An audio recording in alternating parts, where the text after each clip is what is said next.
नमस्कार सम्पूर्णलाई आजको भिडियोमा सबैलाई स्वागत छ। आज हामी फेरि पनि एउटा नयाँ प्रश्नको साथमा आइसकेका छौँ। आज हामी कुन प्रदेशमा कतिवटा जिल्ला कुन प्रदेशमा कतिवटा जिल्ला छ भनेर हेर्नेछौँ। अब यदि थाहा छ भने चाहिँ तपाईँले कमेन्ट बक्समा सुरुमै कमेन्ट गरिहाल्नुहोस्, यदि छैन भने पनि भिडियोलाई अन्तिमसम्म हेर्नुहोस् र साथ दिनु होला र यस भिडियोलाई सक्दो सेयर गर्नु होला साथीहरु, एकदम सेयर गर्नुहोस्। र तपाईहरुले भुल्नै नहुने कुरा भनेको चाहिँ फलो चाहिँ गर्नुहोस् धेरैजनाको बानी चाहिँ फलो नगर्ने हुन्छ हैन।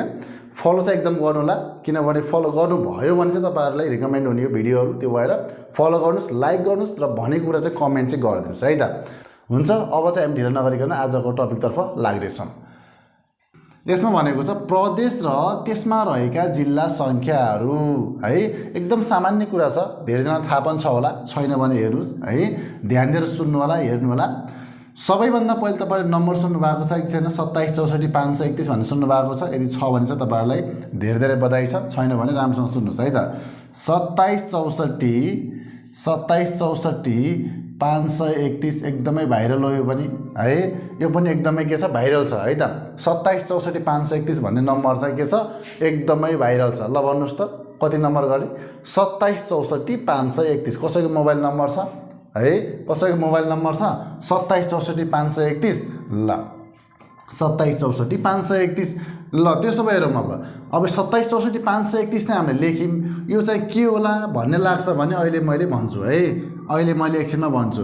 27 64 531 के होला भन्ने लाग्छ भने भिडियोलाई अन्तिमसम्म हेर्दै गर्नुहोस्, मैले तपाईहरुलाई राम्ररी भन्नेछु है त। 27 64 531। ल हेर्नुहोस् त, मैले कोठा कोठा बनाएर डिभाइड गरिदिएको छु यसलाई कसरी गर्ने भनेर है त। 27 64 531। ल हेर्नुहोस् त, अब 27 64 531 लाई हामीले के मान्दियौँ त भन्दा प्रदेश है। 27 64 531 के हो त? यो प्रदेश हो, बुझ्नु पनि हैन। 27 64 531 के हो त? हाम्रो प्रदेश हो। अब तल लेखौँ। तल चाहिँ के गर्ने भन्दा 8 नम्बरबाट सुरु गरौँ। ल 8 9 10 11 12 13 14 जबसम्म भ्याइन्न तबसम्म लेख्दै गर्ने है। कहाँसम्म सक्यो त? हाम्रो 14 मा सक्यो नि त, त्यसो भए त्यही स्टप गर्ने। अब 8 देखि सुरु गर्ने, जबसम्म भ्याइन्न तबसम्म लेख्ने। 8 9 10 11 12 13 14 सम्म पुग्दै गयौँ हैन। हामीले 1 नम्बरमा ठ्याक्कै 14 पुग्यो, सक्यो है। ल हेर्नुहोस् त, यो यसो हेर्दाखेरि तपाईलाई के लागिरहेको छ? यहाँ चाहिँ मैले के लेखेँ भन्दा जिल्ला। किन त? हामीले माथि टपिक के भनेको छ? प्रदेश र जिल्ला हो, जिल्ला संख्या। त्यसो भए प्रदेश चाहिँ यो भइहाल्यो है। अब 2 भनेपछि के प्रदेश भन्ने लाग्छ? 2 नम्बर प्रदेश भन्न खोजेको है त। 2 नम्बर प्रदेश कुन? हाम्रो मध्य प्रदेश हो नि त, होइन र? हो। त्यसो भए मध्य प्रदेशमा पर्ने जिल्ला कतिवटा भनेपछि के भयो? हाम्रो 8 वटा भयो कि भएन? हेर्नुहोस् त, त्यसो भए 2 नम्बर प्रदेशमा पर्ने जिल्ला कतिवटा भन्छ भने 8 वटा भयो। 7 नम्बर प्रदेशमा पर्ने जिल्ला कतिवटा भन्छ भने 9 वटा भयो। यसरी नै हामीले 27 64 531 याद भयो भने 8 नम्बरबाट सुरु गरे, जबसम्म सकिन तबसम्म भन्ने।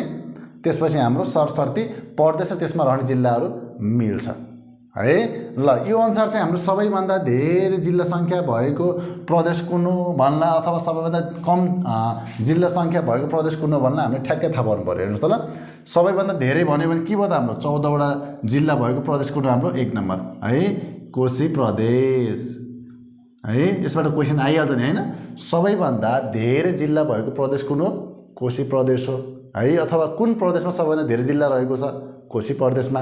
कतिवटा छ? 14 वटा छ कि छैन? छ नि। अब यसो थाहा पाउनु पर्यो है त। अर्को हेर्नुहोस् त, ल यो के हाम्रो मधेस होला, पक्कै पनि हो नि हैन। मधेस त हो नि हाम्रो यो। ल मधेस प्रदेश 2 नम्बर भनेको। ल सबैभन्दा थोरै जिल्ला संख्या भएको प्रदेश कुन हो? मधेस प्रदेश। कतिवटा छ? 8 वटा छ। सबैभन्दा ल मधेस प्रदेशमा कतिवटा जिल्ला छ भन्ला? कतिवटा छ? हाम्रो 8 वटा छ है। त्यस्तै हाम्रो सुदूरपश्चिम प्रदेशमा कतिवटा जिल्ला रहेका छन् भन्ला? 9 वटा भन्नु पर्यो है। 27 भन्ने बित्तिकै 7 नम्बरमा कति भयो? 8 9 9 मा पुग्यो नि त। यसरी याद गर्नु पर्यो। अब 4 नम्बर प्रदेश भन्ला, 5 नम्बर प्रदेश भन्ला, अथवा गण्डकी भन्ला, लुम्बिनी भन्ला, कर्णाली भन्ला है। जसरी भन्नुहोस् तपाईहरुले चाहिँ याद गर्नु पर्यो। 27 64 531 8 देखि जहाँसम्म पुग्छ भन्ने सकिन्छ। 8 देखि जहाँसम्म पुग्छ भन्ने 27 64 531 भनेर प्रदेश चाहिँ याद गर्नु पर्यो। यति गर्नुभयो भने तपाईहरुलाई मजाले पुग्छ है।